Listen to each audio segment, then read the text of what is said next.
বেহাল ভৈরবপুর পূর্ত সড়ক রাস্তায় হালি চারা রোপণ রাজপথে নেমে প্রতিবাদে পড়ুয়ারা 6 নম্বর জাতীয় সড়ক থেকে ভৈরবপুর পর্যন্ত প্রধানমন্ত্রী গ্রামীণ সড়কটি প্রায় 4 বছর ধরে মরণ ফাঁদে পরিণত হয়ে আছে। এই সড়ক সংস্কারের দাবিতে হাজার হাজার ছাত্রছাত্রী ভুক্তভোগী জনগণ সহ বিভিন্ন স্বেচ্ছাসেবী সংগঠনের কর্মকর্তারা রাজপথে নেমে প্রতিবাদ সাব্যস্ত করেছেন। তারা বেহাল সড়কটির উপর হালি চারা রোপণ করেন। একই সাথে শীঘ্রই ভৈরবপুর সড়কটি সংস্কার না হলে 6 নম্বর জাতীয় সড়ক অবরোধে বসার চূড়ান্ত সিদ্ধান্ত জানিয়ে দেন ভুক্তভোগী জনগণ সহ ছাত্রছাত্রীরা। দেখুন আজকের বারাকের এক প্রতিবেদন। আজকে আমরা ভৈরবপুর তথা তারাপুর তথা অত অঞ্চলের মানুষ নিয়ে আজকে মনে করা প্রতিবাদী হয়েছি। আমাদের এখানে স্কুল আছে 8 থেকে 10টা। তো এই স্কুলের সেই একমাত্র রাস্তা হইল এই রাস্তা। তো এই রাস্তা দিয়ে মনে করো আমরা 10-12 হাজার ছাত্র চলাচল করে, 10-12টা গ্রাম আছে। তার কারণে আমরা মনে করি রাস্তার বিরুদ্ধে আমরা বক্তব্যী রাস্তার বেহাল অবস্থা নিয়ে আজকে আমরা প্রতিবাদে আইছি স্কুলের ছাত্রছাত্রী নিয়ে, যাতে আসাম সরকারে আমাদের এই দাবিগুলো অতি সত্বর পূরণ করে, যাতে আমাদের রাস্তা অতি সত্বর মেরামতি করার লাগে আমরা এই দাবি জানাই। আর আসাম সরকারের কাছে দীর্ঘ 4-5 বছর থেকে কোনো বিভাগীয় কর্তৃপক্ষ আমাদেরকে কোনো রেসপন্স দেয় নাই, আমাদের রাস্তাঘাটের কোনো কাজ করে নাই।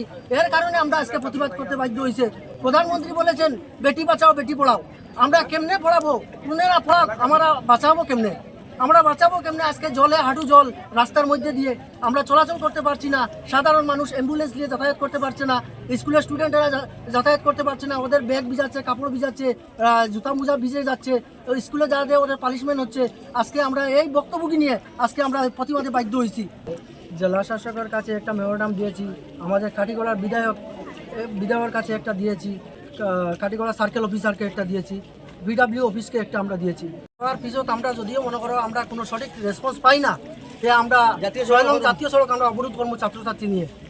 যে কাজ হয়েছিল রাস্তার, এই রাস্তার যে এত নিম্নমানের কাজ হয়েছিল, সেই সময় অনেক বাধা দেওয়া হয়েছিল কন্ট্রাক্টরকে, কিন্তু তা সত্ত্বেও এই রাস্তার কাজ নিম্নমানের হওয়ার জন্য আজকে 1 বছর না 2 বছর যেতে এই রাস্তার যে অবস্থা, এই অবস্থা আপনারা দেখতেই পাচ্ছেন।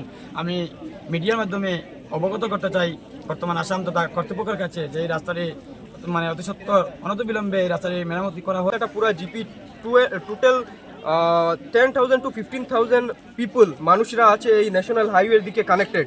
এই ন্যাশনাল হাইওয়ে NH6, আমরা যদি আজকের যে দাবিটা যদি মানা হয় না, নেক্সটে আমরা ন্যাশনাল NH6-এ গিয়ে NH6 বন্ধ করে আমরা দাবিটা আরও বড়োভাবে করব এবং ছাত্রছাত্রীদেরকে নিয়ে শুধু এই ভৈরবপুর জিপি না, পুরা কালাইন অঞ্চলের যত স্কুল আছে স্কুলের সব ছাত্রকে ডেকে স্টুডেন্ট ইউনিয়ন কমিটি বানিয়ে আমরা আরো স্ট্রং ভাবে প্রতিবাদ করব। কি করব কিনা না শিক্ষা পাচ্ছে না, যার জন্য এই রাস্তার অবস্থার কারণে ওদের এত প্রবলেম হচ্ছে, ওরা পিছিয়ে যাচ্ছে। তো আমি ছাত্রছাত্রীদেরকে নিয়ে আসাম সিএম স্যারের কাছে অনুরোধ করব এবং আমি বিশ্বাস যে আমার এত দৃঢ় বিশ্বাস আছে আসাম সিএম সাহেব ছাত্রছাত্রীর ভবিষ্যৎ এবং ইন ফিউচার এদেরকে ভালো করার জন্য উনি অতি সত্বর আমাদের এই দাবিগুলো উনি মানবেন। কারণ রাস্তার অবস্থা এত জল, রাস্তা হাঁটু জল, একটু বৃষ্টি হওয়ার পর আর অনেক জল হয়ে যায়, ছোটো ছোটো বাচ্চারা জলে ডুবে যায়। আমার স্কুলের নাম কল্যাণ একাডেমি। আমি রাস্তার কারণে স্কুলে লেট আসি, আমি আসতে পারি না স্কুলে। তাই আমি সিএম স্যারের কাছে অনুরোধ করি, আমাদের রাস্তাকে ঠিক করতে। বৃষ্টির জন্য আমাদের আমরা ক্লাস 10-এ পড়ছি, তারপরে বৃষ্টির জন্য আমাদেরকে এত ইম্পর্টেন্ট ক্লাস মিস করতে হয়। বৃষ্টির জন্য আমাদের রাস্তাটি পুরো হয়ে যায়, আমরা আসতে পারি না। তারপরে আমাদেরকে জুতো আনতে অসুবিধা হয়, জুতো আনতে পারি না আমরা বৃষ্টিপাতের জন্য। অনেক অসুবিধার সম্মুখীন হতে হয়, তাই অনেক অসুবিধার সম্মুখীন হয়ে আজ আমরা সব ছাত্রমণ্ডলী একত্রিত হয়ে এই রাস্তার আন্দোলনের জন্য নেমে পড়েছি।